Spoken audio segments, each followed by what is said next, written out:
Support your Hobbit hobby. Welcome Strategy Battle Gamers to a Hobbit Strategy Battle Game tutorial. In this video we'll be showing you what you need to play the game and how to play the game. So sit back, relax, take some notes and enjoy. So up to about 800 points you might want to use a 4x4 table to play your games on.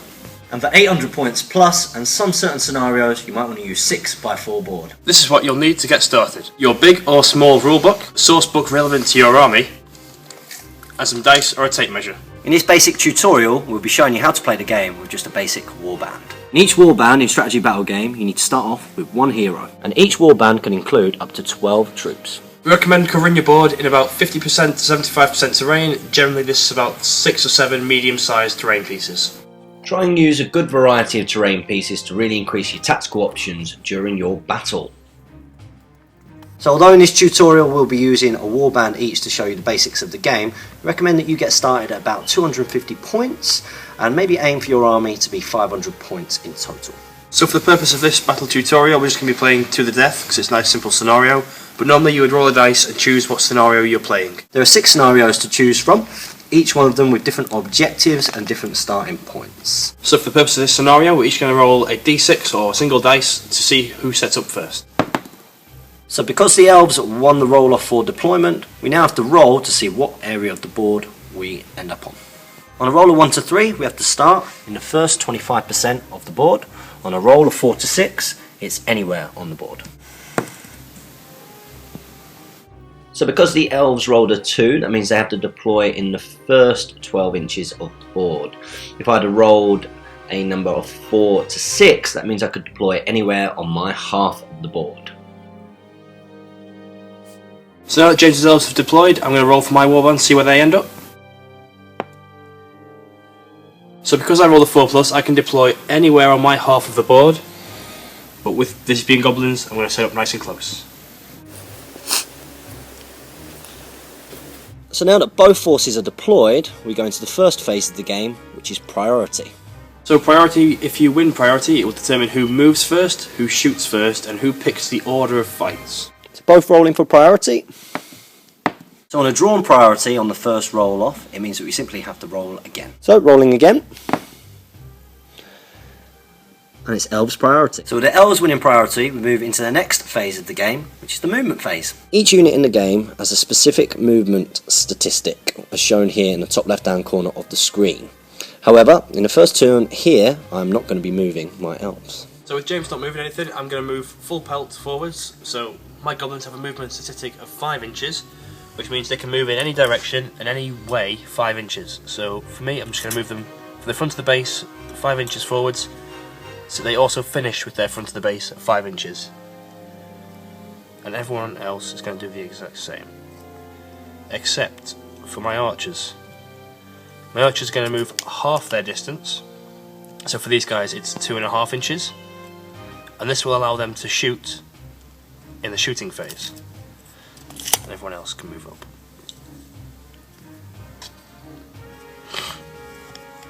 So now that our movement phases are done, we move into the next phase of the game, which is the shooting phase. Because I didn't move in my movement phase, I can actually shoot with the 4 archers that you can see here. In each unit stat line, they have a shooting value, as I'm pointing to here. As you can see, the elves have a stat of 3+ shoot value, which means I have to roll a 3+ for each shot that I fire. As you can see, the elves with bows are in base contact with the spearmen with shields in front. This allows them to still make the shots at the approaching goblins. The elves with bows have decided to target the rear rank of spears behind the front rank of goblins. With the elven shoot value being 3+, and since they haven't moved, I need to roll the 3s with the 4 dice here. So that was a particularly good shooting roll. Because I rolled more than 3+ with all 4 dice, that means that all of my shots have hit. However, there are 4 goblins in the way of the goblins that I'm aiming for, and therefore I have to do an in the way test. So for in the way tests, there are different variances. So on the 3+ is that if you imagine flimsy grass or a fence was in the way. A 4+ is intervening models, trees and rocks and things.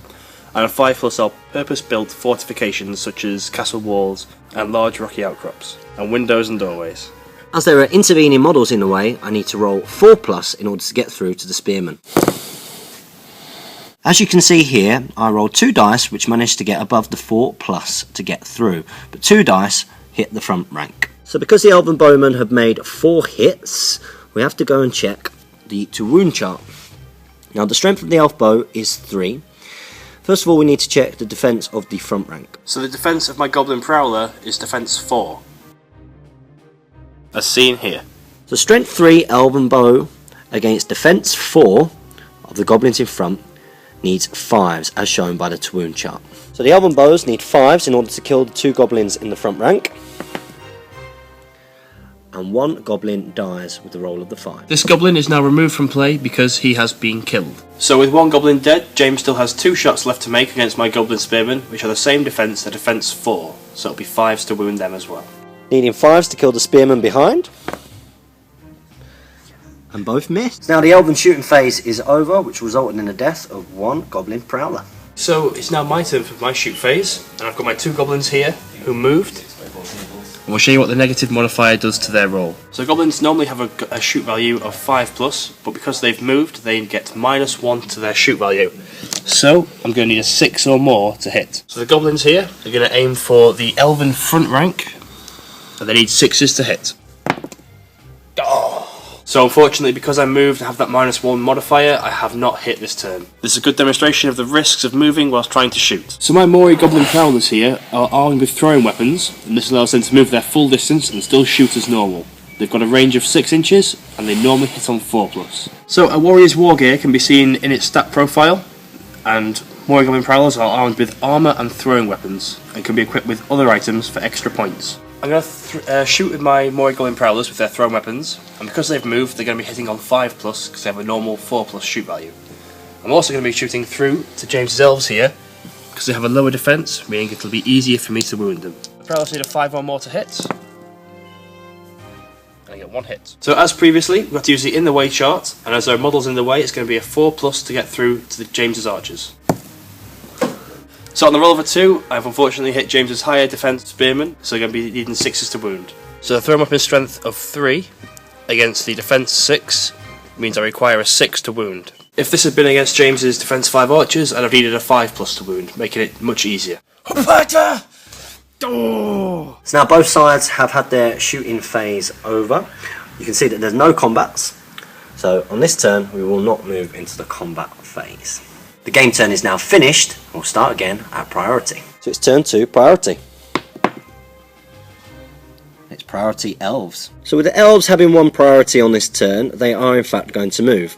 Unlike the goblins, in their stat line, they can move 6 inches. So with James's movement, he's going to charge a model, and this involves moving a model into base contact with another. So if I'm going to move over the top, you can see there that the elf is now touching the Mori Goblin Prowler's base, and that is called charging. Now each model has a control zone. This is 1 inch around the model, so that as soon as a model or an opposing model enters it, they have to charge. And once a model has been charged, their control zone disappears.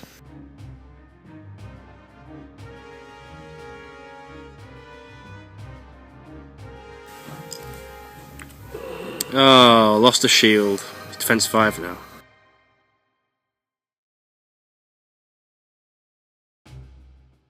You can see the James's Bowmen have ran up 6 inches, so will not be able to shoot this turn as they've gone over half their move distance.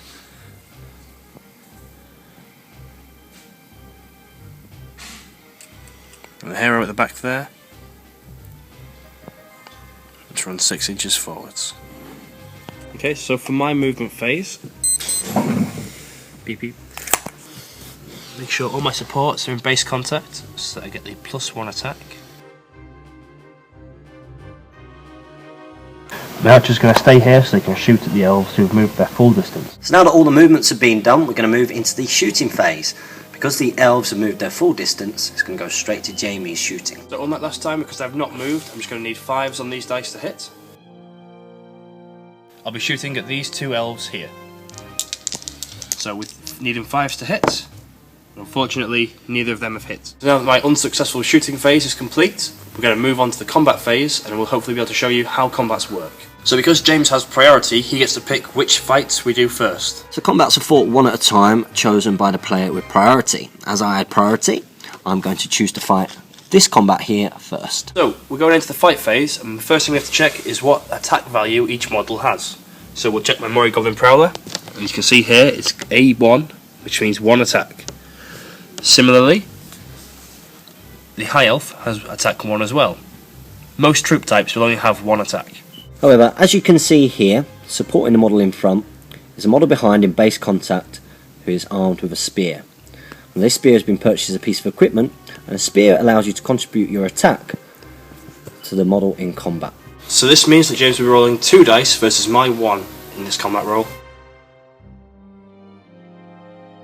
So as you can see, double 6 from the Elves means that the Elves won that combat. The highest dice rolled in the combat will always win the fight.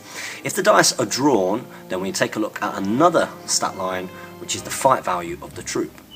If the combat is drawn, then the fight values will be compared, and the highest fight value will win that combat. So because I've lost the fight, my model is forced to move back a full inch away. Now that my models have won the fight, they will make their attack. So we need to check first the strength value of the troops in question. Now a High Elf Warrior has a strength of 3.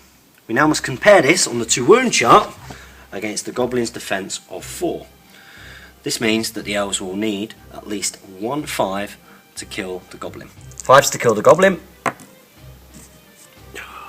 and the Goblin lives. So if James had successfully wounded there, we would have checked my wounds value, which is another stat line in the book. That's the W. So just going to work down the line, and next up is the High Elf with Spear and Shield versus the Goblin Prowler on their own. Both models have 1 attack and neither has spear support, so let's see who wins the roll-off. Oh, knocked off the table. Keep it at 6. And the Goblin wins the fight. The Goblin winning the combat, the Elf has to move back 1 inch. So my Goblin's strength of 3, going against the Elf's defense 6, I need a 6 to wound this model. So unfortunately, Goblin failed to wound the Elf, so we move on to the next combat. So the next combat is going to be the High Elf here versus the Goblin Captain, supported by a Spear Goblin. So the Goblin Captain, in his profile, has got 2 attacks, so it's a 2 under the A number. So it means he gets 2 strikes, plus the 1 for supporting, but I'm going to keep these dice colours separate, so I know which ones belong to the Captain and which belong to the Spearman, as the Captain has something called Might, which is an advanced rule, which allows you to move your score up or down. So you roll to see who wins the combat. And the Goblin Captain wins the combat. The High Elf moves back 1 inch. Okay, so the Goblin Captain is a bit stronger. He's strength 4, so strength 4 against defense 6 is a 5 to wound. So his 2 dice are going to need a 5, but his Spearman is still strength 3, so he's going to need a 6, just like the previous Goblin needs. You got it? So if my dice had been a 4, I might have used a point of might to increase it to a 5 to thus wound the High Elf Warrior. So, might can be found on a hero's profile at the end after the standard stat line. You can see here my Murray Goblin Captain has 2 might, 1 will and 1 fate.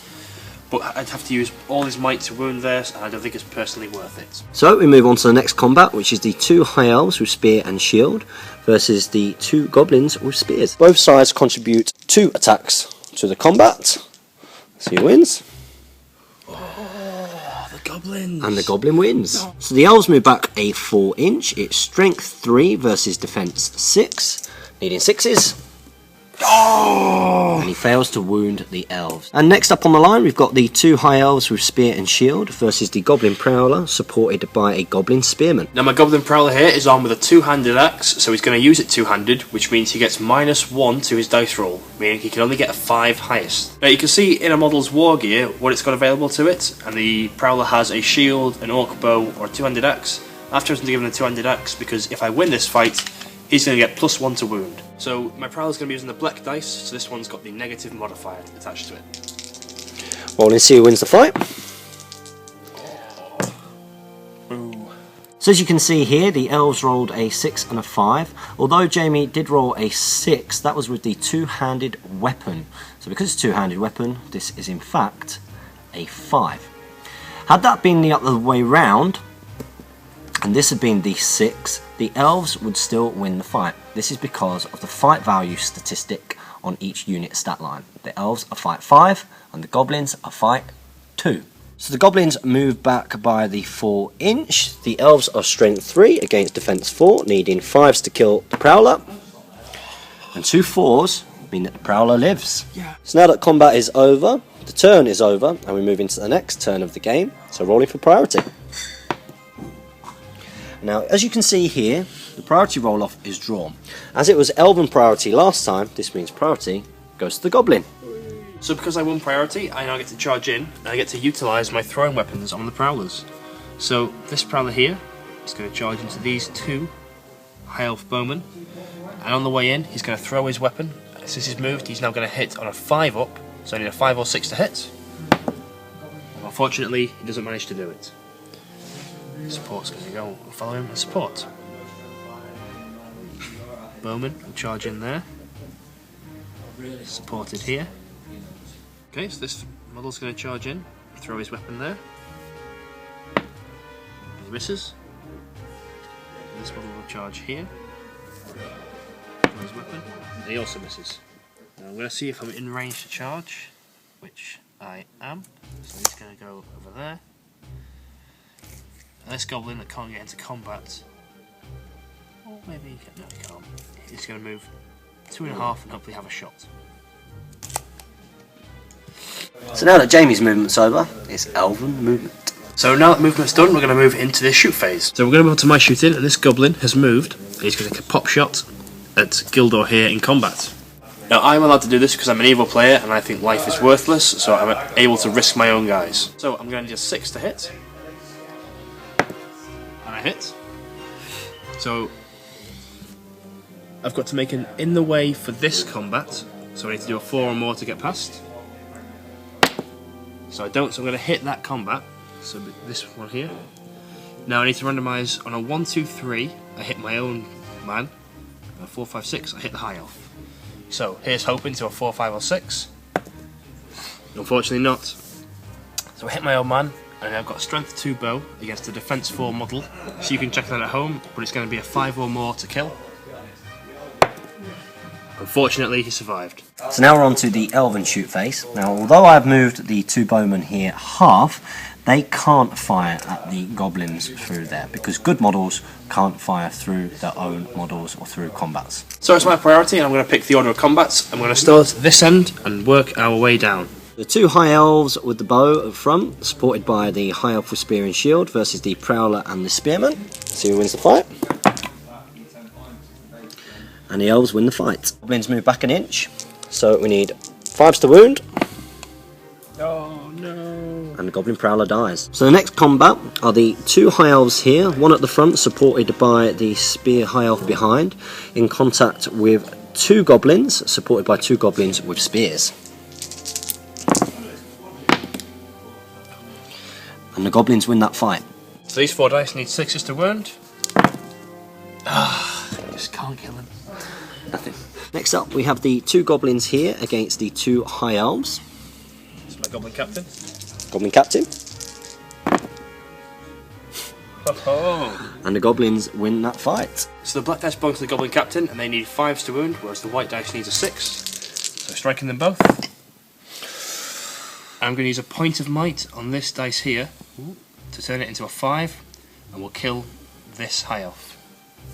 So after using that point of might, it's always advisable to write down your hero's stats and what they've used. So I've got 2 might, but I've used one of them, so one's coloured in.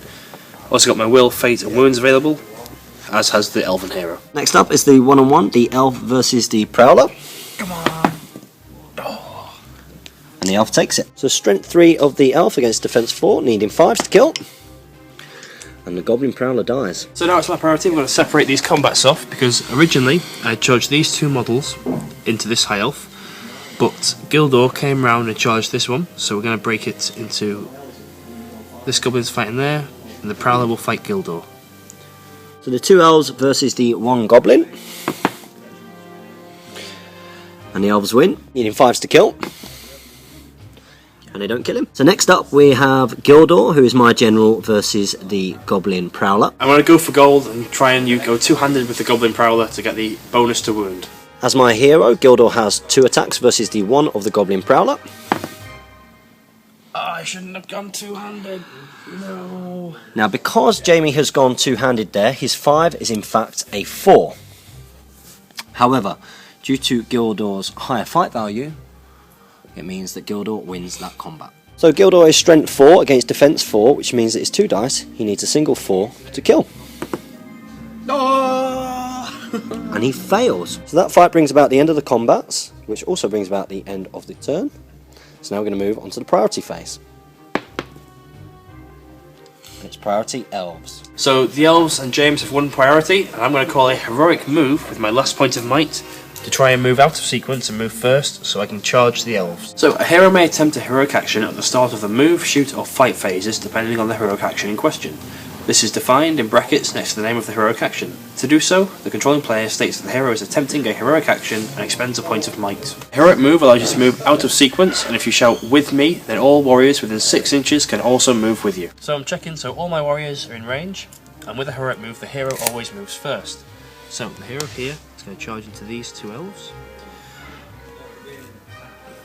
Prowler is going to throw the Gildor on the way in, so 5 to hit. He hits. Needs a 5 to wound. Oh, disappointing. So break him off there. The spearman will support him there. This goblin charge there. Charge those 2 with his support. This goblin will charge them both with his support. This spearman will move up to support the captain. And that's my heroic move complete. Now that Jamie's heroic move is complete, I will now move on to my normal movement. So now I've completed my normal movement. Jamie would complete his movement, but he's moved everything, so there is no shooting on the board. We're going to go straight into the combats. Now that we're going into the combat phase, I'm going to call a heroic action. Now remember that heroic actions need to be called at the start of the appropriate turn. And heroic combat allows your hero, if he wins the fight and he kills his opponent, to move into another combat. As I've called a heroic combat with Gildor, we'd resolve this combat first. So Gildor's 2 dice versus the single dice of the Prowler. He's not using his 2-handed weapon. And he gets a 4, so Gildor wins this combat. So, when I back away, unfortunately, I can't move a full inch away without hitting terrain or other models. So this means I'm trapped, and Gildor will get to do double strikes against me. So he's going to get 4 dice to try and wound me. Those 4 dice need 4s.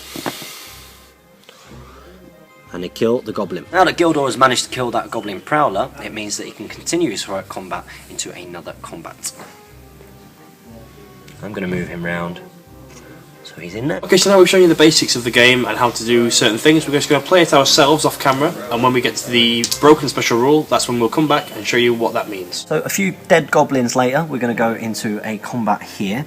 Now the Goblin Captain is taking on the High Elf with Spear and Shield, and he's supported by a Spearman. The reason why we're coming back into the game is because this Spearman is going to decide to shield. What a shield allows you to do is to double the number of dice which you can roll in the fight. However, he won't be able to make a strike should he win the fight. It's the 5 highest. Yeah, 6, so we win anyway. Okay, so in that last turn, James has managed to kill off 7 of my goblins in total, which means it is more than half of my total model count, which is 13. So 7 is more than half, which means I am broken, and now I need to start taking courage tests to see if I can stay on the board. So, rolling for priority. Now the priority is drawn. That means that this turn is Jamie's priority. Oh. And this is bad because Goblins have incredibly low courage. Now, for a courage test to be taken, you need to roll 2 dice. You add your courage value, which can be found in the stat line, which is the C, the number under the C. And if you beat 10, you have passed your courage test.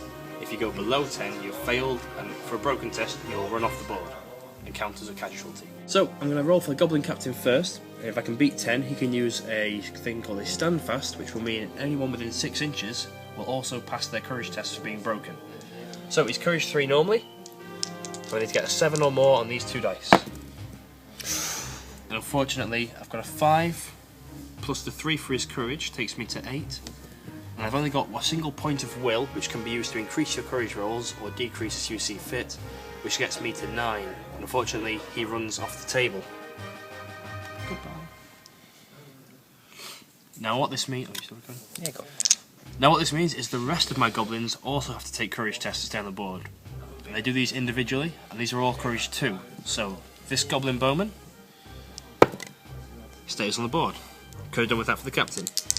This spearman gets a 5, so he's off. This spearman, he stays.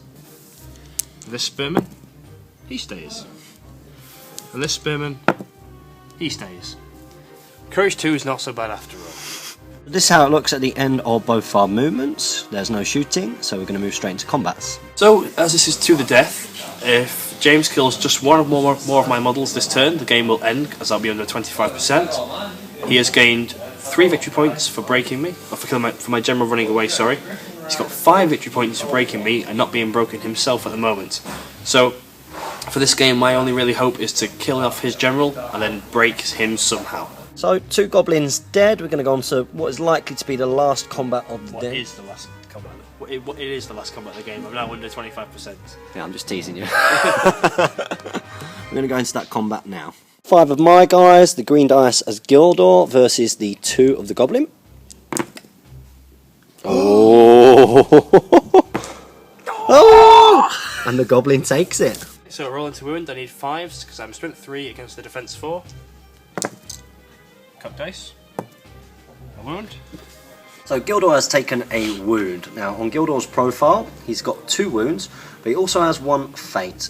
What fate allows you to do is potentially avoid one of those wounds if you roll a 4, 5 or a 6. So we're going to roll that now, and hopefully Gildor will avoid taking this goblin wound, which he doesn't. Hallelujah.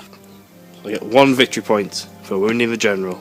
Yay! So Jamie being under 25%, and with me having 8 victory points to Jamie's 1. That means it's a victory for the Elves. So at the end of every game, you should give your opponent a good handshake. So we hope you enjoyed that tutorial, guys. Just a basic tutorial of the basics of the game. We've had lots of requests for this, and we hope you've enjoyed it. Yeah. We'll also cover some more complex rules and some of the more complex areas of the game, such as magic and some more heroic actions. Hopefully you'll see more of them in use. So support your hobby, and happy strategy battle gaming, guys.